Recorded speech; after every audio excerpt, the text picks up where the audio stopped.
कि आदित्य रंजन सर कहाँ से हैं, वेयर आर यू फ्रॉम। खेत बेच करके बाहर बच्चों को पढ़ाएंगे, अब ये दिन आ गया हमारे। तो खेती को लेकर के वो ज़्यादा सेंटिमेंटल थे, ताकि वहाँ जाने के बाद मैं रुक गया था कि यार पढ़ाई से रुक सी गई है वहाँ। सबसे ज्यादा जो आपके विषय पे सर्च किया गया है वो है कि आदित्य रंजन सर कहाँ से हैं, वेयर आर यू फ्रॉम। आज बता दीजिए कि आप कहाँ से हैं, यूपी से हैं कि बिहार से हैं। ऐसे काफ़ी सारे वेबसाइट्स में ये गलत दिया हुआ है कि मैं यूपी से बिलोंग करता हूँ। तो मेरा जो घर है वो पैतृक गांव मेरा बिहार में है और नौतम पश्चिमी चंपारण में है, जयनगर गांव का नाम है। और जो शहर है मेरा वो बेतिया है।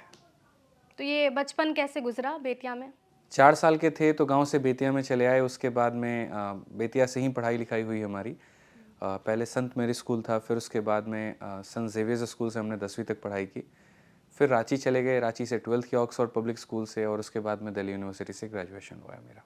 इतना सिंपल है ये। हाँ इतना सिंपल है आपकी लाइफ। इतनी सिंपल तो नहीं है। अगर हम पूरे प्रोसेस की बात करें तो कहानी बहुत जटिल है। पूरे गांव में मैं अकेला ऐसा लड़का था जो गांव छोड़ करके शहर में गया था पढ़ाई करने, और वो भी सिर्फ मेरे नाना जी की जिद की वजह से। जब नाना जी को हार्ट अटैक आया था, जब वो हॉस्पिटल में एडमिट थे, तब उन्होंने मेरी मम्मी से प्रॉमिस लिया था, कसम लिया था कि तुम चाहे भूखे सो जाना लेकिन अपने बच्चों को पढ़ाना, क्योंकि वो खुद बैंक के मैनेजर थे और उनको इस बात का अच्छे से आभास था कि पढ़ाई की अहमियत होती क्या है। और मेरे दादाजी, मेरे पापा किसान हैं, तो उन्हें खेती से ज़्यादा लगाव था, बाकी चीज़ों से ज़्यादा मतलब ध्यान में रखते थे वो।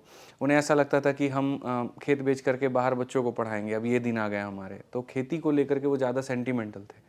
बट धीरे धीरे जो है चीज़ें मम्मी समझाती गई पापा को, ठीक है। और जब 4 साल का तब मैं था तो वो लेकर के मुझे आ गए थे शहर में। उस समय ये टेलीफोन और बाकी चीज़ें नहीं होती थी, तो बहुत छोटा साधन, साइकिल पे ही हम बैठ के पापा के साथ में आएंगे, ठीक है। और वहाँ पे अपना फिर जब छुट्टी होगा तो साइकिल पे ही बैठ के मैं और मम्मी जाएंगे घर पे। इस तरीके से था, तो बहुत अच्छा रहा, बढ़िया रहा। पढ़ाई हमने बहुत अच्छे तरीके से की वहाँ पे। हमेशा मेरा स्कोर काफ़ी अच्छा आता था, और शुरू से ये था कि इंग्लिश मीडियम में घर वालों ने पढ़ाया। फिर उसके बाद में सेंट जेवियर्स में भी काफ़ी टीचर्स का सपोर्ट मिला। मेहनत बहुत की वहाँ, लेकिन बहुत अच्छे मार्क्स वहाँ नहीं आते थे।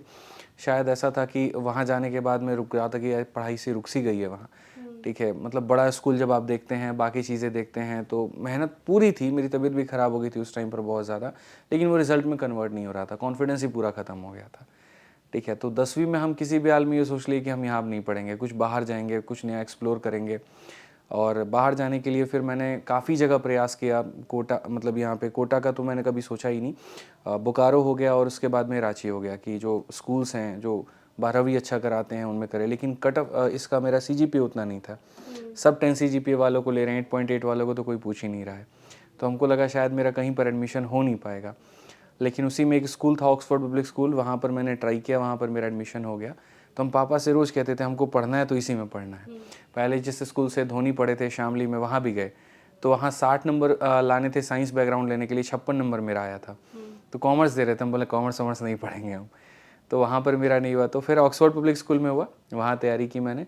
टीचर्स का बहुत बड़ा सपोर्ट रहा, बहुत बड़ा योगदान रहा, और उनके आशीर्वाद से, बाकी अपनी मेहनत से, मतलब बहुत मेहनत की वहाँ पे हम।